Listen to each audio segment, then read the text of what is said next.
స్వర్గంలో ఏముంది, రంభ ఋషి మేనక ఉన్నారు. కానీ శరీరం లేకుండా రంభ ఋషి మేనకతో ఏం చేస్తారు మీరు? సో నాకు అది కూడా నాకు క్లారిటీ లేదు. డిజైర్ ఉండాలంటారా ఉండకూడదంటారా? ఉండాలని అంటున్నారు. 100%. ఫీలింగ్లో కూడా మళ్ళీ కక్కుర్తనం ఎందుకు? ప్రపంచం అందుకని అందమైన అమ్మాయి కావాలి. లేకపోతే సినిమాల్లో వచ్చిన ప్రతి ఒక్కడికి మహేష్ బాబు అని ఉంటుంది, లేకపోతే పవన్ కళ్యాణ్. అంతేకాని నేను అల్ల నరేష్ అవుతానో లేకపోతే ఇది అవుతున్నాను అనుకున్నాడు. మీకు అల్ల నరేష్ నచ్చరా? చాలాసార్లు సార్, కోరికని జయించడం అనేది in other words is to die. ఎందుకంటే ఇంక మీరు బతికేందుకు దండగా కోరికలు లేకపోతే. మరి ఆ స్టేట్ని ఫస్ట్ నుంచి దాన్ని రుద్ది రుద్ది రుద్ది ఎందుకు చెప్తారు? వాళ్ళకి ఎలాగో కోరికలు తీర్చే కెపాసిటీ లేదు. మనుషులందరికీ ఉండే కోరికలు ఇంటర్వ్యూ చేస్తామంటే స్వప్న రాము ఏం చెప్పాడు తెలుసా నాకు, నీకు స్టార్ అంత సీన్ లేదని చెప్పాడు ఆ రోజు అని చెప్పాడు. ఇక్కడ అది కరెక్టే. స్వర్గంలో బెటర్ లైఫ్ ఉందంటే ఇప్పుడే చచ్చిపోవచ్చు కదా, ఎందుకు వెయిటింగ్ అసలు? సో కోరుకుని డిసప్పాయింట్ అవ్వడం బెటర్ అంటారా? ఇప్పుడు మీరు బతుకున్నా మీకు ఎట్లా తెలుస్తుంది? మీకు ఒకటి ఏదో బాధపడ్డారు, దాని నుంచి ఏదో టర్న్ అయ్యి మళ్ళీ సంతోషపడ్డారు, దాని నుంచి ఇంకోటి ఏదో ఫీల్ ఇంకో ఈ kind of oscillation of feelings is what which makes you feel alive. మీరు దేన్ని కోరుకోవాలనుకోవట్లేదో that is equal to death. మరి స్థితప్రజ్ఞత అంటే ఏమిటి? పాలు తీసుకోవాల్సి కడగ చేయి జారి కింద పడింది. పాలు 80% వాటర్ ఉంటుంది, 20% కదా మిల్క్. 80% వాటర్ పోయినంత మాత్రం నేను బాధపడాలా?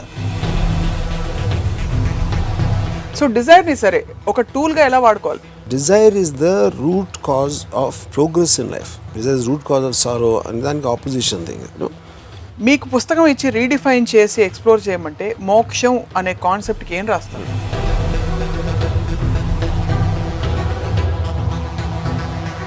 రెండింటికి చచ్చిపోవాలి కానీ both of them are equal. కానీ కాదు, ఫోటో ఇస్తే మేము అగరబత్తిలు ఇలా ఇలానే పూజ చేసుకుంటాం. ఎందుకు ఆ మాట అన్నందుకు.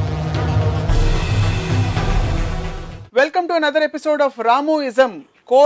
కోరికని జయించడమే మనిషి జీవన లక్ష్యం, గమ్యం అని మహాత్ములు పెద్దలు చెప్తూ ఉంటారు. మరి కోరికకి జీవితంలో ఎటువంటి స్థానం ఉంది వర్మ గారితో మాట్లాడదాం.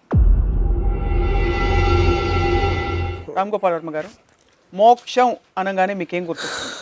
పాయింట్ అంటే మోక్షం అనే దానికి I don't think anybody knows the meaning.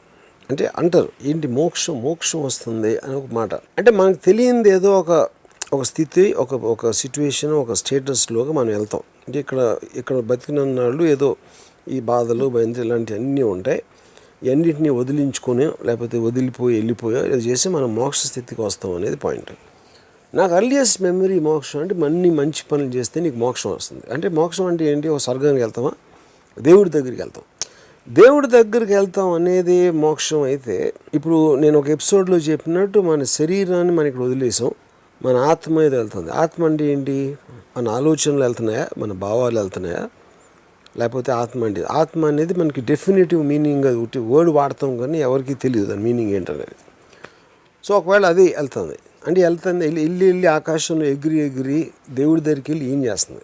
దేవుడికి ఇంట్లో ఉండి ఒక మూల కూర్చుంటుందా, లేకపోతే ఆ పాదాల దగ్గర చచ్చిపోయలేని చాలామంది మోక్ష పొందిన లక్షల మంది లాగా ఆ ఎలకల్లాగా చుట్టూ తిరుగుతూ ఉంటుందా? నాకు తెలీదు. అదొక పాయింట్. లేదు స్వర్గం అనుకున్నాను. స్వర్గంలో ఏముంది? రంభ ఋషి మేనక ఉన్నారు. కానీ శరీరం లేకుండా రంభ ఋషి మేనకతో ఏం చేస్తారు మీరు? సో అది కూడా నాకు క్లారిటీ లేదు. అప్పుడు అక్కడ మనం అమృతం ఉంటుంది, అమృతం తాగలేదు, శరీరం లేదు కాబట్టి. సో ఏ విధంగా చూసినా ఇలాగ దేవుడి దగ్గరకో స్వర్గానికి వెళ్ళే మోక్షం అనేది నాకు క్లారిటీ లేదు. So I can't say anything about. అప్పుడు ఇక్కడే ఉండే మోక్షం అనేది ఉంటుందా, లేకపోతే బుద్ధుడు చెప్పినట్టు మన కోరికలు అనేది లేకపోతే ఒక నిర్వాణ స్థితికి వస్తాం? ఇలాంటి ఎలిమెంట్ మనం చూసినప్పుడు కోరిక అనేది లేకపోవడం కూడా కోరికే, అది కూడా ఒక వాంటింగ్ ఉంటుంది కాబట్టి అది it is actually self defeating it's definition. ఇంకోటి, కోరిక అనేది లేకపోతే బతకడం అనేది మీనింగ్ లేదు. మీరు బతుకుతున్నాం అనే ఫీలింగ్ వచ్చేదే మీరు ఒక దాన్ని డిజైర్ చేస్తున్నారు కాబట్టి. ఆ డిజైర్ అనేది లేకపోతే లైఫ్కి అనేది మీనింగ్ లేదు. So this is my basic understanding of what మోక్షం. డిజైర్ ఉండాలంటారా, ఉండకూడదంటారా? ఉండాలని అంటున్నారు. 100%. ఏ మోతాదులో ఉండడానికి ఏమన్నా లెవెల్స్ ఉంటాయా? ఇంత చాలా ఎక్కువ మోతాదులో ఉండాలి, చాలా ఎక్కువ మోతాదు. ఎందుకంటే డిజైర్ అనేది మీకు ఫీలింగ్లో కూడా మళ్ళీ కక్కుర్తనం ఎందుకు? నాకు కోట్లు కావాలి, లేకపోతే నాకు ప్రపంచం అందుకని అందమైన అమ్మాయి కావాలి, లేకపోతే నాకు ఈ జాబ్ కావాలి, లేకపోతే నాకు ఇది కావాలి అనేది మీరు ఎంత పెద్దగా కోరుకుని దానికోసం ట్రై చేయటం, దాంట్లో ఎంత మీరు అచీవ్ చేశారు అనేది మీ సక్సెస్ రేంజ్ ఉంటుంది. కానీ ఆ పాయింట్ ఏంటంటే కోరికకి ఇప్పుడు విష్కి విల్లుకి తేడా ఉంటుంది. విల్ అనేది ఒక పట్టుదల, నాకు ఇది కావాలి. నాకు ఒక లీడర్ అనేవాడు ఎవడైనా సరే, ఇండియన్ ప్రైమ్ మినిస్టర్ లేకపోతే అమెరికన్ ప్రెసిడెంట్ ఎవరైనా కోరుకోవాలి. నేను ఎమ్మెల్యే ఎవరైనా ఎందుకు కోరుకుంటున్నాడు? కానీ వాడికి కోరిక అదే. పాలిటిక్స్లో వెళ్ళే ప్రతి ఒక్కడికి కోరిక అనేది ప్రైమ్ మినిస్టర్ అవ్వాలని ఉంటుంది. కానీ చెప్తే కొడతారు లేకపోతే నవ్వుతారు అన్న భయంతో దాన్ని దాచిపెడతారు. దాచిపెట్టి అంచెలంచెలుగా పెరగడానికి ట్రై చేస్తారు. ఆ డిజైర్ లేకపోతే సినిమాలో వచ్చిన ప్రతి ఒక్కడికి మహేష్ బాబు అవ్వాలని ఉంటుంది, లేకపోతే పవన్ కళ్యాణ్, ఒక యాక్టర్ అయిన వాడికి. అంతేగాని నేను అల్ల నరేష్ అవుతానో లేకపోతే ఇది అవుతున్నాను అనుకున్నాడు. ఆ తర్వాత వేరే వేరే రేంజెస్ వాళ్ళు ఉండొచ్చు యాక్టర్స్, వాళ్ళ కెపాసిటీస్, ఇది లక్కు హిట్లు వాటిని బట్టి. మీకు అల్ల నరేష్ నచ్చరా? చాలాసార్లు నేను గ్రేడేషన్ చెప్తున్నాను. అల్ల నరేష్ చాలా ఇష్టం. అంటే everybody wants to get to the top అని అంటున్నారు. సో మహేష్ 100 crores అయితే అల్ల నరేష్ 10 crores అవ్వచ్చు. ఐఎమ్ టెల్లింగ్ ద డిఫరెన్స్, అది నేను చెప్పేది. అలాగా టాప్ యాంగిల్ వ్యూ నుంచి చూసి కోరికనే జయించగలగడం మోక్షం అని ఎందుకు అనుకోకూడదు? ఇప్పుడు కోరికని జయించడం అంటే, ఇప్పుడు ఫర్ ఎగ్జాంపుల్ నేను పొద్దున్న నుంచి ఏం చేస్తున్నా, నాకు ఒక మంచి బిర్యానీ ఏదో ఉంది, అది తినాలని ఉంటుంది, అది జయించేసాను. నాకు అమ్మాయిలు అంటే ఇష్టం లేదు, నేను అసలు అది ఉండకూడదు, అది జయించేసాను. తర్వాత సినిమా అది జయించేసాను. నాకు ఓడికా అంటే ఇష్టం, ఓడికాని కూడా జయించేసాను.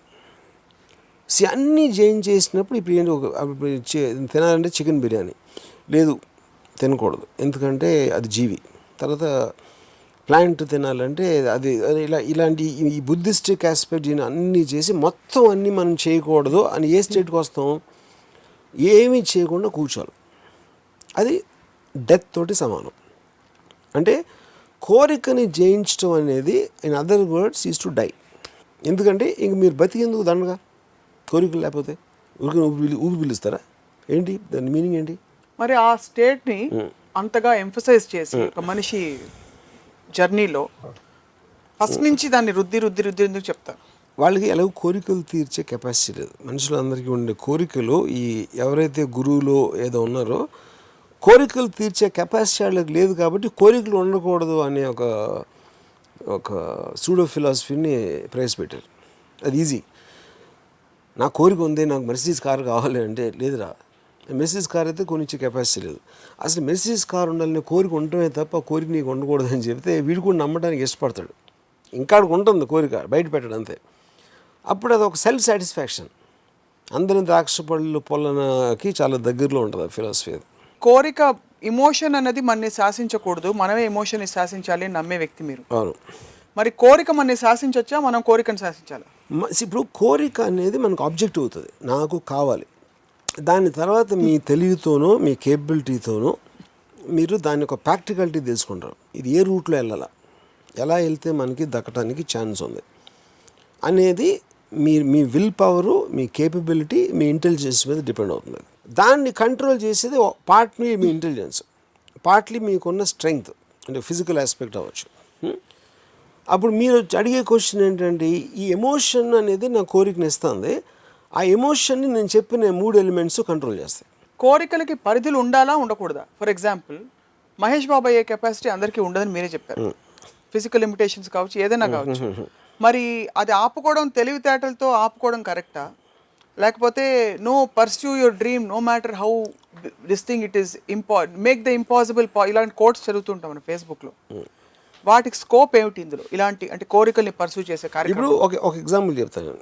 మనోజ్ వాజ్పేయి సత్య సినిమా అయిపోయిన తర్వాత ఒక స్క్రీన్ అవార్డ్స్ లాంటి ఫంక్షన్లో షారూఖ్, సల్మాన్ ఇలాంటి వాళ్ళు అందరూ ఉన్నారు స్టేజ్ మీద. బెస్ట్ యాక్టర్ అని ఇలా అన్నీ చేస్తూ ఉంటే అందరూ బిక్కు మాత్రే నడుస్తున్నారు. అసలు బిక్కు మాత్రే నామినేషనే లేదు అక్కడ, ఈ just happen to be there.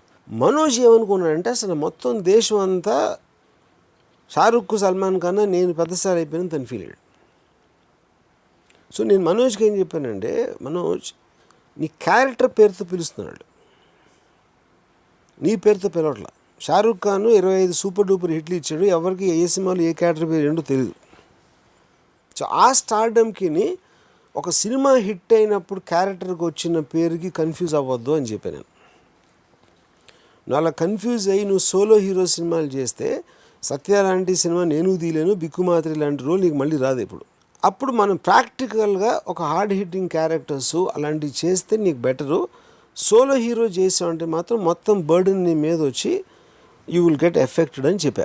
ఒక ఇది తను ఎవరితోనో ఏం చెప్పాడంటే, నా సక్సెస్ చూసి రాము కూడా జెలసీ ఫీల్ అవుతున్నాడని చెప్పాడు. ఎందుకు? తన దృష్టిలో ఆల్రెడీ ఆడియన్స్ అందరూ వేల మంది బిక్కు మాత్రమే అరుస్తున్నారు. ఎవడో వచ్చి 40 లక్షలు ఇస్తున్నాడు, ఇంకోటి ఎవడో వచ్చి 50 లక్షలు ఇస్తున్నాడు. వాళ్ళకన్నా వీడికి ఎక్కువ తెలుసా రాముకి? కరెక్టే అది. సో ఫైనల్గా 4-5 సోలో ఫిల్మ్స్ చేసి అదంతా పోగొట్టుకున్నాడు. Nearly it took him some 10 years to come back again. అప్పుడు ఎవరో మీరు భలే చెప్పారండి అన్నాడు. ఎవరు? నా ఫ్రెండ్ కూడా అప్పుడు ఉన్నాడు. చెప్పినప్పుడు నువ్వు చెప్పినట్టే జరిగింది రాము అని. చెప్పినట్టు జరగడం కాదు, అలాంటి నేను రోజుకి 10 మంది చెప్తా, అందులో 9 ఫెయిల్ అవుతాయి. నేను రితిక్ రోషన్ స్టార్ అవ్వడం అనుకున్నా, మోహిత్ అని నేను ఇంట్రడ్యూస్ చేస్తే వాడు స్టార్ అవుతాడు అనుకున్నా. సో నేను ఎవరిని, ఒకవేళ సపోజ్ మనోజ్కి చెప్పిన తర్వాత మనోజ్ ఏదో పూలర్ కాంటేలాగా అజయ్ దేవగన్లో ఒక సినిమా వచ్చి ఇంకోటి వచ్చి 2-3 సూపర్ హిట్లు అయిపోయింది అనుకున్నాం. ఒక నిమిషం అజయ్ దేవగన్ కూడా చండాలో ఉన్న అనుకునేవారు అందరూ పూలర్ కాంటే ముందు. అలాంటి 2 వచ్చి సూపర్ హిట్ అయిపోతే ఏమయ్యేది? అప్పుడు మనోజ్ వాజ్పేయి కూర్చులో ఉండేవాడు. మీరు ఇంటర్వ్యూ చేస్తామంటే స్వప్న రాము ఏం చెప్పాడు తెలుసా నాకు, నీకు స్టార్ అంత సీన్ లేదని చెప్పాడు ఆ రోజు అని చెప్పాడు ఇక్కడ. అది కరెక్టే. సో బేసిక్లీ మీ అబ్జర్వేషన్కి ప్రాక్టికల్ అప్లికేషన్కి రిజల్ట్కి ఎప్పుడు ఏమాత్రం పొంతన ఉండదు. They work on theory of caves, nobody can control that. కానీ మీ అబ్జర్వేషన్ ఎందుకు ఇంపార్టెంట్ అంటే దాని మీద బేస్ చేసి మీరు ఒక డెసిషన్ తీసుకుంటున్నారు. ఆ డెసిషన్ తీసుకోకపోతే యూ కాంట్ గో ఫార్వర్డ్. ఏదోటి you have to take the decision. Coming back to this, and I think it's slightly diverting from the topic of మోక్షం. అంటే అఫ్ కోర్స్ కోరిక ఉండకపోవటం మోక్షం అనేప్పుడు మనం కోరిక మీదకి వస్తున్నాం. మోక్షం అనేది యాక్చువల్ పాయింట్ ఏ అయితే మనకి బాధలు ఇలాంటివి ఉన్నాయో వాటిని అన్నీ వదిలేసి మనం ఒక స్టేట్ ఆఫ్ బ్లిస్లోకి వెళ్ళిపోతున్నాం. ఏమాత్రం మనకు అసలు కమ్యూనికేషన్ కానీ, ఒక ప్రాబ్లం కానీ, ఒక వర్రీ కానీ ఏమీ లేకుండా ఉండే స్టేట్ అనేదే మోక్షం. అయితే నేను చెప్పినట్టు that is death for me. Only death can have that. అది కూడా మనకు తెలిసి, డెత్ తర్వాత ఇంకా ఎన్నో బాధలు ఉండొచ్చు, మనకు తెలియదు. మనం చచ్చి వెళ్ళే వరకు తెలియదు కాబట్టి వీ కాంట్ స్పెక్యులేట్. మోక్షం తర్వాత ఏమొస్తుందనే స్థితికి చాలా మంది పెద్దలు విజ్ఞులు పుస్తకాల్లో రాసిన చదివిన that there is a world beyond అంటారు. కాబట్టి that seems enticing and hence people pursue moksha. See, nobody pursues moksha because ఒక సేయింగ్ ఉంది, everybody wants to go to heaven, nobody wants to die. ఇప్పుడు 2 పాయింట్స్. చచ్చిపోవడానికి ఎందుకు భయపడతారు ఎవరైనా? నరకానికి వెళ్తానని భయపడుతున్నారా? ఆ షడ్రోడు నేను అక్కడ నన్ను వాయించేస్తారు, అక్కడ వేయించేస్తారు, నూనెలో ఎముడు కొరడాలతో కొడతాడని భయపడుతున్నారా? ఒకవేళ వాడు నిజంగా మంచోడు అని నమ్మితే స్వర్గంలో బెటర్ లైఫ్ ఉందంటే ఇప్పుడే చచ్చిపోవచ్చు కదా. ఎందుకు వెయిటింగ్? అసలు ముసలోడు అయ్యే వరకు వెయిట్ చేయాల్సిన అవసరం ఏంటి? మోక్షం అనే కాన్సెప్ట్ మీరు నమ్మితే మీరు ఇప్పుడు ఉన్న టైంలో మీకన్నా బెటర్ లైఫ్ చచ్చిపోయిన తర్వాత వస్తుందని అప్పుడు ఎందుకు ఇంకా బతికొన్నావు అని అడుగుతున్నా. లాజికల్. అది సౌండ్ అంతే. మోక్షం మీరు 100 మందిని పిలిచి అడగండి మోక్షం అంటే ఏంటంటే నోబడీ కెన్ ఆన్సర్. ఎందుకంటే ఇలాంటి వర్డ్స్ ఈ బాబాలు గురువులు ఇలాంటి వీళ్ళు ఇన్వెంట్ చేసి ఒక క్లియర్గా అర్థం అవ్వని దాంట్లోంచి ఒకళ్ళకొకళ్ళు ఏదో సౌండ్ ఇచ్చి ఆడికి తెలిసి ఉంటుందని మీకు తెలిసి ఉంటుందని నాకు తెలిసి ఉంటుందని మీరు ఒకళ్ళు ఊహించుకుని అనుకోవటానికి సృష్టించిన వర్డ్ అది. ఇక్కడే ఉండి మోక్షం పొందడం అనేది మీరు అనేది it's like equal to dead అంటే డెడ్ అంతే అంటారు. Because if you are not desiring anything why do you want to live? So అది అర్థమైంది. So one has to desire that we have agreed upon. To what extent can one dare to desire and where does intelligence come in steering this desire? Because why we need to talk about desire is desire is like night and moksham is like day, because lack of light is night. If are agreeing on the definition of మోక్షం which I'm not sure, but కోరిక లేకపోవటం, కోరికల్ని జయించడం అనేది మోక్ష స్థితి అని మీరు డెఫినేషన్ చెప్తే, అదే డెఫినేషన్ అందరూ అనుకుంటారు లేదా, నాకు I'm little unsure about that. కోరికల్ని జయించడం, కాదు, కోరికని జయించడం లేకపోవడమే కదా. కాదు, కోరికని జయించడం అంటే మీరు కోరికని ఎప్పుడు కావాలంటే అప్పుడు మీరు స్టీర్ చేసి అవి మీ కంట్రోల్లో ఉంటాయి. జస్ట్ లైక్ మీకు ఎమోషన్స్ ఉన్నాయి కానీ మీరు ఎమోషన్స్ని డామినేట్ చేయండి. That's not true. See, Buddha's theory of desire is the root cause of sorrow. Controlling desire అని ఎప్పుడు చెప్పలా. మీకున్న అన్ని బాధలకి కారణం మీ కోరిక. That is the base of Buddha's philosophy. మీకు ఇది కావాలా, నాకు రాజ్యం కావాలి, లేకపోతే నాకు డబ్బులు కావాలి, నాకు ఇది కావాలి, అది కావాలి. అవి మీకు లేనప్పుడు, మీరు పొందలేనప్పుడు మీకు అవి వస్తాయి. ఇందాక నేను చెప్పినాయని. ఎప్పుడైతే మీరు అది కోరుకోవట్లేదో మీకు అది రావడానికి ఛాన్సే లేదు. That is actually the point. Dzire is the root cause of sorrow. So కోరుకుని డిసప్పాయింట్ అవ్వడం బెటర్ అంటారా? ఎందుకంటే that is the process of life. నాకు ఇప్పుడు మీరు బతుకున్నాను మీకు ఎట్లా తెలుస్తుంది? మీకు ఒకటి ఏదో బాధపడ్డారు, దాని నుంచి ఏదో టర్న్ అయ్యి మళ్ళీ సంతోషపడ్డారు, దాని నుంచి ఇంకోటి ఏదో ఫీల్ ఈ kind of oscillation of feelings is what which makes you feel alive అంతే మొత్తం. ఎప్పుడైతే అది లేదో, మీరు దేన్ని కోరుకోవాలనుకోవట్లేదో, that is equal to death. మరి స్థితప్రజ్ఞత అంటే ఏమిటి? I'm not very sure I heard about this. నా పాయింట్ ఏంటంటే, ఇప్పుడు whatever it is, okay, we come back to కోరిక ఇస్ కనెక్టెడ్ టు మోక్షం. ఇప్పుడు ఒక ఇల్లు ఉంది, ఫ్యామిలీలో ఏమనుకుంటారు, నా పిల్లలు బాగా చదవాలి, డాక్టర్ అయిపోవాలి, ఇంజనీర్ అయిపోవాలి. లేదా మా grand father he wanted me to become an engineer. ఎందుకంటే నాకు సివిల్ ఇంజనీరింగ్ చేస్తే నేను కాంట్రాక్టర్ అవ్వాలని నాకు ఇష్టం. ఎందుకంటే ఆయన కాంట్రాక్టర్ దగ్గర పనిచేసేవారు. కాంట్రాక్టర్లు ఇంజనీర్ కన్నా ఎక్కువ డబ్బులు సంపాదిస్తారు, అందుకని ఇంజనీరింగ్ వచ్చినట్టు కాంట్రాక్ట్ చేస్తే నా మనోడు ఇంకా సంపాదించేస్తాడు ఆయన ఫీలింగ్. అదే ఆయన కోరిక. సో ఆయన తీర్చుకోలేని ఒక కోరిక, ఆయనకి టూ లేట్ అయిన కోరిక ఒకటి, తన మనోళ్ళలోనూ కొడుకులోనూ ఇలాంటి రకరకాల వాళ్ళు చూడటానికి ట్రై చేస్తారు. అవును. సో నా ఫ్యామిలీ తర్వాత నా కంపెనీ కన్నా ఎక్కువైపోవాలి. ఇలాంటి మోటివేషన్తోనే ప్రతి ఒక్కళ్ళు పొద్దున్న లేచి నుంచి రాత్రి పడుకునే వరకు ఈ పనులు ఉంటారు వేరియస్ డిగ్రీస్లో. That is what which is making the whole world run. So ఎప్పుడైతే desire is the root cause of sorrow మీరు ప్రిన్సిపల్లో పెట్టి అందరికీ మోక్షమే కావాలి అంటే, ఆ రోజు ప్రపంచం మొత్తం నిజమైపోతుంది, చుట్టూ జంతువులు ఉంటాయి. మీ జీవితంలో కోరిక ఏ పాత్ర పోషిస్తుంది? అదే ఉండింది నా జీవితంలో, ఉండేది కోరిక, desire. That's what drives you every day. Of course. Desire for happiness. Happiness and మీ వాంటింగ్ టు ఎక్స్పీరియన్స్ సంథింగ్. నేను I'm experiencing life every moment in whichever capacity. So what could be the root cause? Desire is the root cause of sorrow andani. Is it that, hey, you know what, you may go on that road, you'll get disappointed, నీకు దొరకదు నువ్వు కావాల్సింది. ఆ disappoint అవ్వకుండా నిన్ను self defence మెకానిజంలో పెట్టుకుని అసలు కోరుకోవడం మానే అదే అయి ఉంటుందా? అదే దట్స్ వాట్ ఐఎమ్ సేయింగ్. అదే మీరు ఏదైతే కోరుకుంటున్నదో కోరుకోవాల్సిన అవసరం లేదని చెప్పుకుంటే వీడు కూడా వినటానికి ఆనందంగా ఉంటుంది వీడికి, ఎందుకంటే అక్కడ దొరకట్లేదు కాబట్టి.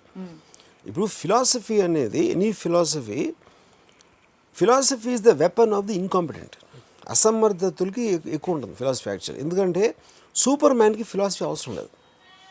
సూపర్ మ్యాన్ ఏం కోరుకుంటే వాడికి వచ్చేస్తుంది. వాడికి బలం ఉంది, వాడు ఎగిరేసాడు, తీసాడు, గంతులేసాడు, ఇది చేసాడు, వాడు ఇష్టం వచ్చినట్టు చేస్తాడు. అప్పుడు ఏంటి, ఒక ఎగ్జాంపుల్ చెప్తాడు. ఇప్పుడు పాలు ఏదో తీసుకోవచ్చా, కడగా చేయి జారి కింద పడింది, పాలన్నీ ఒలిపోయి అమ్మ పాలన్నీ వేస్ట్ అయిపోయినాయి అనేది ఒక విధమైన థాట్. పాల్లో 80% వాటర్ ఉంటుంది, 20% కదా మిల్క్. 80% వాటర్ పోయినంత మాత్రం నేను బాధపడాలా అని ఒకటి. ఆ పాలు కూడా యాక్చువల్గా మన హెల్త్కి అంత మంచిది కాదు, ఎందుకంటే దాంట్లో ఫ్యాట్ కంటెంట్ ఉంటుంది, దాని బదులు ఏదైతే చేస్తే అది బెటర్ అని. ఇది ఒక ఫిలాసఫర్ ఆలోచిస్తాడు కదా వాళ్ళ డిగ్రీస్లో. కానీ మీరు ఇంకో లీటర్ పాలు కొనడానికి డబ్బులుంటే ఆలోచించాల్సిన అవసరం లేదు. సో పవర్ ఉన్నవాడికి ఫిలాసఫీ అవసరం లేదు. So that is the reason I'm saying, కోరికలు పొందగలిగే శక్తి ఉన్నవాడు ఎవరికి బుద్ధుడి ఫిలాసఫీ ఎక్కదు. శక్తి పొందలేని శక్తి అంటే వాళ్ళు ట్రై చేస్తున్నారు, దొరకట్లేదు. గబుక్కుని నాకు ధీరుభాయ్ ముఖేష్ అంబానీ అయ్యే ఛాన్స్ వచ్చినప్పుడు కోరికలు వదిలేయాలి, డబ్బు అని ఉండకూడదు అంటే ఎవడే ఉండవు. వాడికి ఆల్రెడీ చాలా డబ్బులు పోయి ఉండి నాకు సీన్ లేదురా అని అర్థం అవుతున్నప్పుడు ఈ ఫిలాసఫీ బాగా ఎక్కుతుంది. ఫిలాసఫీలు చాలా వరకు డిజైర్ గురించి మాట్లాడతాం కాబట్టి, ఎంత వెలుగునకు అంతే చీకటి, ఎంత సంపదకు అంత ఆపద అంటారు. కరెక్ట్. అసలు ఎక్కడి నుంచి వస్తుంది దాని మూలం? ఎన్ని consolation philosophies, I call them consolation philosophies, ఓదార్పు ఫిలాసఫీలు మేడం. అంటే ఒక పెట్టి ఏడవరని నా భుజం మీద తలపెట్టి ఏడు అనే థాట్ నుంచి వస్తాయని. ఓకే, సో డిజైర్ని సరే ఒక టూల్గా ఎలా వాడుకోవాలి లైఫ్లో? డిజైర్ అనేది it is a mechanism. Desire is the root cause of progress in life. Desire is root cause of sorrow అని దానికి opposition thing. Because of desire you are doing something. పొద్దున్న మీరు లేచినప్పటి నుంచి రాత్రి వరకు ఏమన్నా చేస్తున్నారంటే కేవలం కోరిక మూలం చేస్తున్నారు. ఆ కోరిక అనేది మీరు ఎంతో పెద్దలు అయిపోవచ్చు, లేకపోతే మంచి టిఫిన్ తిందాం, మనం భోజనం చికెన్ బిర్యానీ తిందాం అనవచ్చు, లేకపోతే మీరు ఎక్కడికో వెళ్ళాలి ఒక సినిమా చూడాలని అవ్వచ్చు, లేకపోతే ఆఫీస్కి వెళ్ళి ఏదో అక్కడ పగలు ఏదో anything you want to do that day will come under the heading of కోరిక. And that is what which is running your day, running your month, running your life. మీకు పుస్తకం ఇచ్చి రీడిఫైన్ చేసి ఎక్స్ప్లోర్ చేయమంటే మోక్షం అనే కాన్సెప్ట్కి ఏం రాస్తారు? మోక్షం ఇస్ అబ్సల్యూట్ అంటే వెరీ ఫిజికల్ ఆస్పెక్ట్లో, అంటే ఇందాక 2 డెఫినేషన్ చెప్పాను కాబట్టి, ఎక్కడే ఉండే మోక్షం అనేది డెత్. చచ్చిపోయిన తర్వాత వెళ్ళే మోక్షం అనేది the nearest thing for me is to go to స్వర్గం, to go to better state. ఇక్కడికన్నా బెటర్ స్టేట్ దొరుకుతుంది నువ్వు చచ్చిపోయిన తర్వాత, దాన్ని మోక్షం అని అంటే ఆ బెటర్ స్టేట్ నాకు డిఫైన్ చేయాలి. ఆ డెఫినేషన్లో మీరు స్వర్గం అని చెప్తే నాకు ఇందాక చెప్పిన ప్రాబ్లమ్స్ చెప్పాను ఆల్రెడీ. రెండింటికి చచ్చిపోవాలి, కానీ both of them are equal. కానీ కాదు, స్వర్గంలో నాకు బెటర్ లైఫ్ అయితే ఐఎమ్ ఓకే విత్ దట్. అప్పుడు శరీరం లేకుండా ఆత్మ ఏం చేస్తుంది? ఆత్మ కూడా డాన్స్ చేస్తుందా, రంభవరిసి మేనకుతా అనేది నాకు ఐఎమ్ నాట్, అంటే స్పెషల్ ఎఫెక్ట్లో ఉన్న సీజీలో ఉంటుందా నాకు తెలీదు మరి. లేకపోతే ఒక డూప్ ఎఫెక్ట్ ఆఫ్ ఈ బాడీతో పాటు వెళ్తామా, అది నాకు ఆ నాలెడ్జ్ నాకు లేదు కాబట్టి I don't know what it is. లేకుండా లేకుండా బతికి దేన్ని కోరుకోకుండా పరిస్థితులే మన దగ్గరకు వస్తాయి, ఇలాంటి ఫిలాసఫీలు ఇప్పుడు we're listening to a lot of them. You don't subscribe, have you ever tried? No, see, the point is for me, I only study philosophies which have a direct practical effect on your life, practical effect on the social structure. Any consolation philosophy is just a waste of time. So all these you feel are consolation philosophies? 100%. Anything కోరికని మీరు ప్రేరేపించాలా, కోరికని పొందేటట్టు చేయాలా, కోరిక సాధించడానికి ఏమి చేయాలా అనే clear cut programming ఇచ్చినాయే they are valid philosophies for me. Which is what ఇప్పుడు మార్క్సిజం ఉంది, క్యాపిటలిజం ఉంది, whatever those all the philosophies which shape the world in their thinking towards practical and logical expansion of society, only they are philosophies. ఇవన్నీ pseudo philosophy. మీ జీవితంలో desire is steering what you do every day on a daily basis. Correct. And మోక్షం అనే concept in the existential state you don't give scope for that, where you control your own desires. ఆ డిజైర్స్కి మీరు control కళ్ళెం వేస్తారు. ఉదాహరణకి మీరు ఒక Hollywood ఏదో కోరుకున్నారు, ఒక స్టార్ మీతో యాక్ట్ చేయాలని మీకు డిజైర్ ఉంది, ట్రై చేస్తారు, డిసప్పాయింట్ అయిపోయారు, వాళ్ళు ఒప్పుకోలేదు అనుకోండి, అప్పుడు what is your response mechanism or how do you steer? That is the point. ఇప్పుడు ఏంటంటే అప్పుడు ఒక ఇది ఉంది, life is what happens to you when you're busy making plans about what to do with your life. మీ జీవితాన్ని మీరు ఎలా గడపాలనుకుంటున్నారు అని మీ కోరిక ఏదైతే ఉందో, జీవితం దాని మీద చేసేది యాక్చువల్ జీవితం. ఎందుకంటే డెస్టినీ అనవచ్చు, ఇది అనవచ్చు, మీ లైఫ్ మీ కంట్రోల్లో ఉండదు. ఎందుకంటే మీరు ఆలోచించేది మీకు అయిన దానికి ఇంకోటి ఎవడో ఏదో ఆలోచిస్తాడు, ఏదో పరిస్థితి వస్తుంది, ఏదో ఇంకో స్థితి వస్తుంది, వాటిని షేప్ చేసి మీరు అనుకున్న దాన్ని జరగనివ్వదు. ఇందాక ఇప్పుడు చెప్పిన ఎగ్జాంపుల్గా అప్పుడు నేనేం చేస్తానంటే నా డెసిషన్ మీద లైఫ్ డెసిషన్ తీసుకుంటే మళ్ళీ ఆ డెసిషన్ మీద ఇంకోటి తీసుకుంటాను. So I will not give myself time to get disappointed. The moment I am disappointed, I am taking my next decision. So ఇప్పుడు ఇలా అనుకున్నా, ఇలా జరిగింది, ఇప్పుడు ఏం చేయాలి అన్నప్పుడు మీకు ఇంకో డెసిషన్ వస్తుంది. అంతే, ఇలా జరిగింది ఎలాగా ఇవాళ అని నేను దీనికి ఇదే కారణం ఏంటుంది, ఆ గ్యాప్ ఉంటుంది కదా మీరు అనేది కరెక్ట్. ఆ గ్యాప్లో నేను ఏంటంటే థింక్ చేస్తాను, వేరే వాళ్ళు వరీ అవుతారు. మోస్ట్ పీపుల్ వరీకి థింకింగ్కి డిఫరెన్స్ తెలియదు. ఎందుకంటే వరీ అనేది మీరు సర్కిల్స్లో పరిగెడతారు, థింకింగ్ అనేది డెసిషన్ తీసుకుంటారు. ఏం వరీ అవుతారు? Because that is the state most people worry ఏం వరీ అవుతారంటే, అరే ఎలా అనుకున్నా ఇలా జరిగిపోయింది, ఎలాగ ఇప్పుడు ఏం అంటే ఇలా అయిపోయింది, ఏంటి నా బతుకు, అప్పుడు Dzire is the root cause of సారో. అమ్మ, కోరికలు ఉండకూడదు, నువ్వు అసలు అది కావాలనుకుంటేవే నీ తప్పమ్మా అంటే అవునా అని చేస్తాడు. అది ఇంకంతే. అది బేసిక్లీ ఐ థింక్ వెరీ మాసి లైన్, అందని ద్రాక్ష పళ్ళు పొలన, దానికి చాలా దగ్గరగా రిలేటెడ్ అది. Desire is the root cause of sorrow philosophy. అది అక్కడ ఏమో పెద్ద మహాత్ములు చెప్పారు కాబట్టి ఒక రిలీజియన్ ఆస్పెక్ట్ అయిపోయింది కాబట్టి దాన్ని చూస్తారు. అందని ద్రాక్ష పళ్ళు పొలన అనేది ప్రతి ఒక్కడికి అర్థమయ్యే లైన్ అది.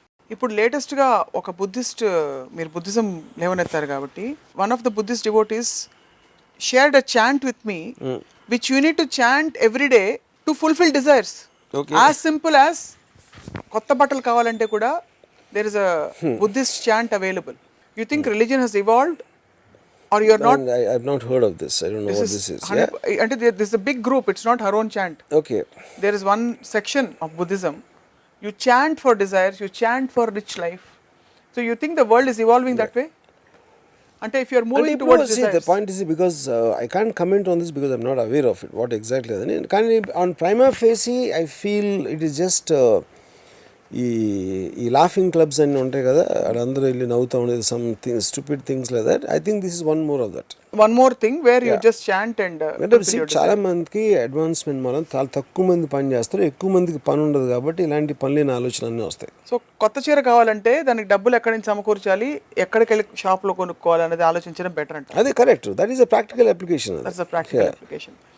సో డిజైర్స్కి కళ్ళెం అసలు ఎక్కడైనా వేయాలా, అసలు వేయకూడదంటారా? ఎక్కడ డిజైర్ కోరికకి కళ్ళు వేయటం అంటే you are restricting yourself, you are restricting your thoughts, you are restricting your vision, you are restricting the very advancement of progress. అదేదో పాట ఉంది, కోరికలే గుర్రాలు అయితే ఊహలకే రెక్కలు వస్తే. ఇప్పుడు నేను ఒక ఒడ్డున ఉన్నాను, అక్కడ కొంచెం దూరంలో ఒక మంచి ఇంకొక ఒడ్డు ఉంది. ఈ ఒడ్డు కన్నా ఒడ్డు బెటర్గా ఉంది అక్కడ ఉన్నది, నా కంటితో కనిపిస్తుంది అన్నారు. అప్పుడు నేను నీళ్ళల్లోకి దూకేస్తే ఈతన్న వస్తుంది, మనగన్ని మునిగి చచ్చిపోతాం, రెండు ఓకే నాకు. కానీ ఒడ్డునే ఉండి నేను ఈదగలుగుతానా, అసలు ఈత ఎలా నేర్చుకోవాలి, మధ్యలో తుఫాను వస్తే ఎలాగా, సొరచాప ఏమన్నా ఉంటే ఎలాగా, లేకపోతే ఎంత దూరం ఈదగలుగుతాను, బతుకంతా ఒడ్డునే కూర్చుని ఆ ఒడ్డుని చూస్తా చొంగ కాచుకుంటాం అనేది ఆ బతుకను వేస్ట్. అది నా పాయింట్. అలాగంటే ఇది సొరచాప వస్తే మింగి చచ్చిపోవడం అదొకే. ఎందుకంటే మీరు కోరుకున్నట్టు మీరు బతకలేకపోతే బతికి దండగా వేస్ట్. చాలా బాగుంది. భయాలు కనీసం ప్రాక్టికల్ లెవెల్ భయాలు ఇవన్నీ నిజంగానే వాడికి ఈత రాకపోవచ్చు. చాలా సార్లు అసలు ఇప్పుడు మునగడం అవసరమా, అప్పుడేంటి మీకు అంత కోరిక లేదు, అది ఇంటెన్సిటీ ఆఫ్ యువర్ డిజైర్. ఏమైనా చేసి నేను అక్కడికి వెళ్ళాలి అని మీకు కోరిక, దాని తీవ్రత బట్టి ఉంటుంది. అక్కడ బాగానే ఉంటుంది, అది చూస్తే చాలులే అని ఒకటి అనుకోవచ్చు. ఇప్పుడు ఒక ఎగ్జాంపుల్ చెప్తాను. నారాయణపేట అని ఒక ప్లేస్ ఉంది కర్ణాటక బార్డర్లో. నాకు ఎవరో భలే ఉంటుంది అక్కడ లొకేషన్ అది అని చెప్పారు నాకు. జస్ట్ ఈ కొండలు అది ఇది ఒక సీనిక్ ఆస్పెక్ట్. నేను మా బ్రదర్ కోటిని అడిగి, తను వెళ్ళాడు, నేను వెళ్ళలేదు. ఏదో చాలా బాగుంటుంది అంట కదా నారాయణపేట. ఏముంది రాము, జూబ్లీస్లో ఉంటుంది, రాళ్ళు కొంచెం పెద్దగా ఉంటాయి అన్నాడు. ఇప్పుడు అదేంటి, మీరు ఒక దాన్ని ఆస్వాదించడానికి మీకున్న ఒక ఎమోషన్ ఉండాలా, మీరు ఒక సైకప్ ఆస్పెక్ట్ ఉంటుంది. అంటే ఆల్మోస్ట్ అది ఒక మత్తు లాంటిది అనేది ఏంటి, అది ఎంత నాకు దొరుకుతుంది అనేది ఒక మీరు ఎంత ఆనందంగా ఆస్వాదిస్తున్నారు అనేది అది మీ కంట్రోల్లో ఉంది. అది either you have it naturally or you trying to psych up. నేను సినిమాలు చూసే రోజుల్లో before I became a film maker, నాకు ఆల్మోస్ట్ థియేటర్లోకి వెళ్తే ఒక ఆర్గాస్మిక్ ప్లెజర్ వచ్చింది. ఎందుకంటే I love cinema so much. అంటే ఏదో ఒక రసగుల్లా తినబోతున్నాను అంటే, ఒక ఆకలితో ఉన్నప్పుడు ఒక చిన్నపిల్లడు రసగుల్లా తినడానికి నోరు ఊరిపోతూ ఉంటుంది. I use to feel like that when ice going to watch a film. ఇంకోటి ఎవడో నిద్రపోతూ ఉంటాడు థియేటర్లో, ఇంకోటి ఎవడో మాట్లాడితే బయటకు వెళ్ళి సిగరెట్ తాగుతున్నాడు. అంటే ఆడికి సినిమా కన్నా ఆడి సిగరెట్ తాగాలనే కోరిక it is over riding him. So అలాగే ప్రతి ఒక్కటికి వేరే కోరిక ఉంటుంది, దాని డిగ్రీస్ వేరు ఉంటాయి, దాని ఇంటెన్సిటీ వేరుగా ఉంటుంది. సో మా బ్రదర్కి ఇంట్రెస్ట్ లేదు, నా బ్రదర్కి ఏది ఇలాంటి లొకేషన్ చూడటం అనేది, ఇంకొకరికి ఉండొచ్చు. సో కానీ బేసిక్ పాయింట్ ఏంటంటే, ఆ ఇంట్రెస్ట్ లెవెల్ డిగ్రీ మారచ్చు, లేకపోతే పాయింట్ ఆఫ్ ఇంట్రెస్ట్ మారచ్చు, కానీ అది ఉండాలి.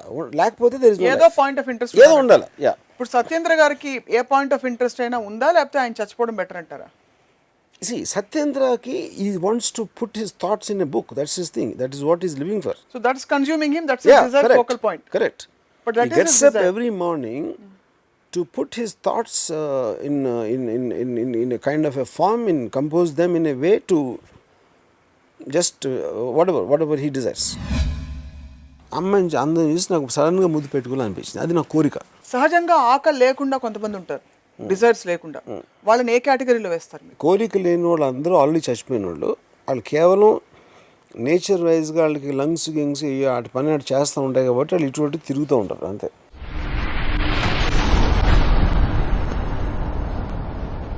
సహజంగా ఆకలి లేకుండా కొంతమంది ఉంటారు, డిజైర్స్ లేకుండా. వాళ్ళని ఏ కేటగిరీలో వేస్తారు? కోరిక లేని వాళ్ళు అందరూ ఆల్రెడీ చచ్చిపోయిన వాళ్ళు.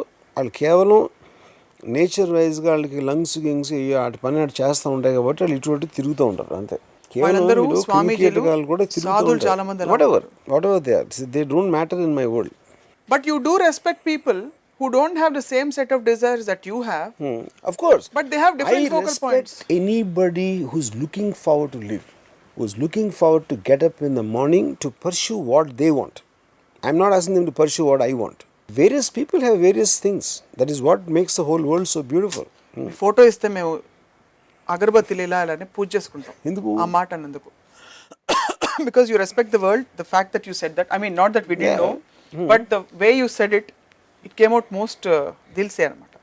Thanks. మీకు దిల్ లేదని మీరు అనుకున్నా కూడా దిల్ ఉంది. Maybe I'm manipulating you to think. Yeah. ప్రస్తుతం మీరు మీ అబ్జర్వేషన్స్లో what is happening around as a phenomenon to most people? Because మీరు ఎప్పుడు హర్డ్ మెంటాలిటీ, షీప్ అది ఇది అంటుంటారు. డిజైర్కి సంబంధించి what actually is happening in this era? You see, I feel the fundamental difference in this era is basically everybody knows about everybody because of the internet, which is not the time case with few years back. You know, ఎవరికి ఏం వస్తుంది, ఏమి రావట్లేదు, ఎవరు ఏమనుకుంటున్నారు అనే knowledge ఎక్కువ వచ్చిన కొద్దీ, ఆ అవేర్నెస్ పెరిగిన కొద్దీ మీకు రియాలిటీ చెక్ ఇంకా ఎక్కువ ఉంటుంది. అంటే ఇప్పుడు ఫర్ ఎగ్జాంపుల్ నేను చాలా మంచి సినిమా తీసేద్దాం టెక్నికల్గా నేను ఏదో అనుకున్నాను, నాకు కోరిక వచ్చింది. ఒక 10 ఏళ్ళ క్రితం అయితే నేను నిజంగా అది అయ్యే వరకు నేను ఫీల్ అవ్వచ్చు, తీసేస్తున్నానేమో అని. ఇప్పుడు నేను ఇంటర్నెట్లో ఒక ట్రైలర్ చూస్తే నా జీవితంలో ఇలాంటి సినిమా చేయలేదని ఒక రియాలిటీ చెక్ వచ్చేస్తున్నాను. మనకు అంత సీన్ లేదు బాబు, కొంచెం 2 మెట్లు దిగి ఇంకో టార్గెట్ పెట్టుకుంటే బెటరు. అది బ్రూస్లీ లాగా మార్షల్ ఆర్టిస్ట్ అయిపోదామని నేను, అరే బ్రూస్లీ కూడా అసలు ఏమీ లేదంట, తనే వెళ్ళి నేర్చుకున్నాడంట, అంటే నేను ఎందుకు అవ్వకూడదు బ్రూస్లీ లాగా అని వెళ్ళి నేను ప్రాక్టీస్ చేస్తున్నప్పుడు నా మోకాల మీద ఒక దెబ్బ తగిలి ఒక 2 వారాలు బెడ్ మీద ఉన్నాక బ్రూస్లీ అంత సీన్ లేదు అని ఆపేస్తాను. సో అదే అప్పుడు జరిగిన ఒక రియాలిటీ చెక్, ఏది నేను ఎంటర్ ద డ్రాగన్ రిలీజ్ అయినప్పుడు ఆ కాంటెక్స్ట్ ఇప్పుడు అప్లై చేస్తాను. So the fact that you know the ability and the ఎవరు ఎక్కడ రీచ్ అవ్వగలుగుతారు, ఏం చేస్తున్నారు, ఏమేమి అయిపోతున్నాయని అంత నాలెడ్జ్ ఉన్నప్పుడు మీకున్న డైరెక్ట్ పొజిషన్లో మీకున్న ఎబిలిటీ తోటి ఒక రియాలిటీ చెక్ అనేది ఎక్కువ ఉండడానికి ఛాన్స్ ఉంది. కానీ స్టిల్ ఓకే, నేను ఎక్స్ట్రాడినరీ ఆ సినిమా అంతా తీయలేకపోవచ్చు, కానీ అట్లీస్ట్ దీనందుకైనా బెటర్గా తీయగలుగుతానా, లేకపోతే అంతకుముందు చేసిన ఫ్లాప్ కన్నా బెటర్గా తీయాలా, ఏదో some element has to B ఉండాలి అక్కడ. ఇప్పుడు నేను సడన్గా ఇప్పుడు అనకాపల్లిలో పుట్టి నేను జేమ్స్ కెమెరాన్ కన్నా పెద్ద డైరెక్టర్ అయిపోవాలి అని వాడు కోరుకుంటాడు అనుకోండి, ఎవడో కొత్త డైరెక్టర్. అవును, జేమ్స్ కెమెరాన్ కన్నా పెద్ద డైరెక్టర్ ఏంటి, దాని మీనింగ్ ఏంటి? ఓకే, టైటానిక్ తర్వాత అవతారు. ఓకే, సో అవతార్ సినిమా చూసినప్పుడు obviously you will have a feeling, Anakapalli director will have feeling ఇలాంటి విజన్ అనేది నాకు ఉండొచ్చు, ఆడికి లేదని అంటలా, కానీ ఇలాంటి విజన్ నాకు తెలుసు నా వల్ల కాదు, అది ఆలోచన. అప్పుడు జేమ్స్ కెమెరాన్ కాసేపు పక్కన పెడదాం, ఈ రామ్ గోపాల్ అన్న సంగతి అండి. రామ్ గోపాల్ మైండ్ ఎప్పుడో శివ సర్కార్ 2-3 మంచి సినిమాలు తీసాడు, తర్వాత ఇది తీసాడు, ఆడికి అంత పేరుండే ఇన్ని ఫ్లాపులు తీసి నాకున్న విజన్ తోటి అసలు మొత్తం ఆంధ్రప్రదేశ్ ఇండస్ట్రీని ఏలేద్దాం అని అడుగు కోరుకోవచ్చు, అది ఉండాలంటున్నా. So the point is upper limit ఎక్కడికి రీచ్ అవ్వాలంటే మీకున్న నాలెడ్జ్ ప్రాక్టికల్ అప్లికేషన్లో అంత సీన్ లేదు, ఎక్కడ మాత్రం వెళ్ళటానికి ఛాన్స్ ఉంది, ఎక్కడికి డెఫినెట్గా వెళ్ళొచ్చు. ఈ డిగ్రీస్ని పెట్టుకుని మెల్లమెల్లగా ల్యాడర్ ఎక్కాలి. అప్పుడు ఏమవుతుంది, ల్యాడర్ అనేది ఎక్కేవాళ్ళు ఒక సెక్షన్ ఆఫ్ పీపుల్, ఒక గోడ ఉందండి, నిచ్చెనెక్కుతారు అటే వెళ్ళడానికి, ఒక సెక్షన్ ఏమో నుంచుని ఎక్కే వాళ్ళని చూస్తూ ఉంటారు. అవును ఈడు ఇలా ఎక్కుతున్నాడు, వీడికన్నా అసలు కాలు సరిగ్గా పెట్టట్లేదు, నేను ఆడికన్నా బెటర్గా ఎక్కగలుగుతాను, లేకపోతే వాడు ఒక్కొక్క స్టెప్ వేసుకుని నేను 2 స్టెప్లు వేసుకుంటాను.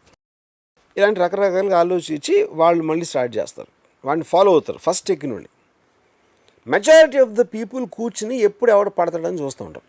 అది 95% ఆఫ్ ద పీపుల్ చేసేది అది. అప్పుడు వాళ్ళకి కోరికలు ఉండవు, లేకపోతే అంటే విష్ ఉంటుంది, విల్ ఉండదు. విల్ అనేది మీకు ప్రాక్టికల్గా మీ కోరికని ఎలా మీరు తీర్చుకోవాలనే దానికి మీకు ఒక గేమ్ ప్లాన్, ఒక రోడ్ మ్యాప్ ఉండాలి దానికి. దాన్ని పట్టుదల అంటారు. పట్టుదల ఉండదు, కుట్టి కోరిక ఉంటుంది ఈ 98%కి. వస్తే బాగుంటుంది. అప్పుడు వీళ్ళ సక్సెస్ ఏంటంటే పైకి వెళ్ళటానికి ట్రై చేస్తున్నాడు, కింద పడితే వీళ్ళు సక్సెస్ఫుల్ ఫీల్ అవుతారు. ఎందుకంటే అది మళ్ళీ ఈక్వల్ అయిపోయాడు కాబట్టి, రిలేటివ్ కాబట్టి అంతా రిలేటివ్ మళ్ళీ వీళ్ళ సైజ్కి వచ్చాడు కాబట్టి they feel that they are also successful. Okay, ఈ రెండు లేయర్స్కి మధ్య విష్ని విల్లుగా మార్చుకోవడానికి ఏం చేయొచ్చు అంటారు? సహజంగా వాళ్ళకి suppose they don't have inbuilt mechanism of కోరికాస్, దాన్ని ఇగ్నైట్ చేసుకోవడానికి విష్ని విల్లుగా మార్చుకోవడానికంటే I really think that has to be inbuilt. అంటే ఇప్పుడు దానికి కావాల్సిన పరికరాలు అవ్వచ్చు, లేకపోతే పరిస్థితులు, సర్కమ్స్టాన్సెస్ అందరికీ ఈక్వల్గా ఉంటాయి ఎక్కడైనా కూడా. అందుకని మీకు ఒక టీ అందించేవాడు ప్రైమ్ మినిస్టర్ అయిపోవచ్చు, లేకపోతే ఒక టైలర్ బట్టల ఎల్వి ప్రసాద్ అంత మహాన్బాడ్ అయిపోవచ్చు. ఇలాంటి చాలా స్టోరీస్ మనం వింటాం, ర్యాక్స్ టు రిచెస్ అనేది. సో ఎవరికో పుట్టాడు కాబట్టి గొప్పవాడు అవుతాడు అనేది కరెక్ట్ కాదు, which is not the case with today's world. Racks to riches stories మీకు కోటిలో 100 కనిపిస్తాయి, లక్షలో 100 కనిపిస్తాయి. కానీ పాయింట్ అది ఇప్పుడు ఏంటి, ఇప్పుడు డబ్బు ఉన్నోడికి కొడుక్కి వచ్చేసింది డబ్బు అని. అదేంటంటే డబ్బులు డిజర్వ్ చేయనోడికి డబ్బు వచ్చిందా దానికన్నా ఎవరి దగ్గర అయితే డబ్బు ఉందో వాడి ఏమంటుందని యువర్ అటాకింగ్ హీజ్ ఎక్సర్సైజ్. తన డబ్బుతో తను కొడుకు ఇచ్చుకుంటున్నాడా, లేకపోతే పాడేస్తున్నాడా, లేకపోతే ఏదో ఎంఎఫ్ హుసేన్ పెయింటింగ్ కట్టుకుంటున్నాడా, తన ఇష్టం. That is what his thing is, you know. So you can't attack his right to do what he wants to do with his money. So reservation లేకుండా ఎవరైతే కొడుకులు వచ్చారో they are just the by product of that, but they are not the main effect of society. దాని తర్వాత ఇప్పుడు మీరు ఎందుకు poor rich ఉండాలంటే దట్స్ $1 million క్వశ్చన్. అది ఆల్రెడీ కమ్యూనిజం వచ్చి ఇది మేజర్ కంట్రీస్లో ఫెయిల్ అయిన తర్వాత ఏది పర్ఫెక్ట్ సిస్టమ్ ఉండదో ఈ పర్టిక్యులర్ సిస్టమ్ ఎంతవరకు రావడానికి క్యాపిటలిజం బెస్ట్గా పనిచేసిందని the whole world is moving towards it. దాంట్లోనే మనం ఇందాక చెప్పిన పూర్ రిచ్. క్యాపిటలిజం బేసిసే కోరిక. Correct. The basic greed and selfishness is actual bane of capitalism. నాకు కావాలి, నేనే అవ్వాలి, అది. Each one has a very different appetite to consume life, different level of appetite. Buffet పెడితే మీరు 3 తినేసి మీ కడుపు నిండిపోవచ్చు, ఇంకోళ్ళకి 10 తినే అంత కెపాసిటీ ఉండదు. కరెక్ట్. అలా కడుపు నిండిపోయిన తర్వాత స్థితి మోక్షం అని అనుకోకూడదు. కడుపు నిండిపోవటం అనేది జరగదు కోరికొన్నోడికి ఎప్పుడు. ఎందుకంటే డెస్టినేషన్ రీచ్ అవటం కాదు కోరిక. ఎప్పుడైనా మీ డెస్టినేషన్ రీచ్ అయ్యారు, you want to go beyond that. కొత్త కోరిక వస్తుంది.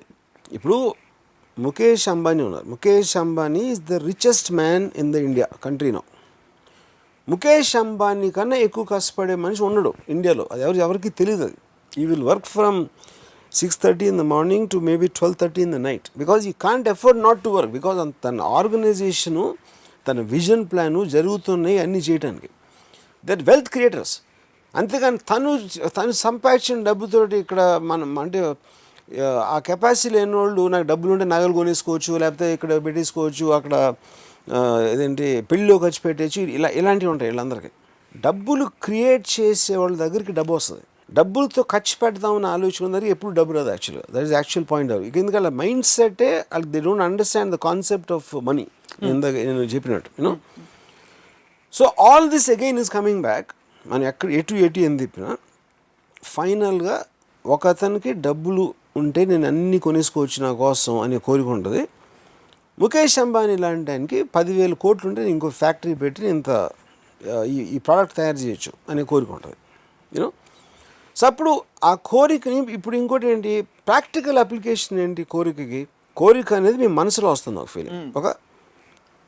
ఒక అమ్మాయి రోడ్డు మీద నడుస్తుంది, అమ్మాయిని అందరం చూసి నాకు సడన్గా ముద్దు పెట్టుకోవాలనిపించింది. అది నా కోరిక, ముద్దు పెట్టుకోవాలనే కోరిక వచ్చింది నాకు. నేను వెళ్ళి చేస్తే నన్ను చెంప మీద కొడుతుంది, అది ప్రాక్టికల్ ఆస్పెక్ట్.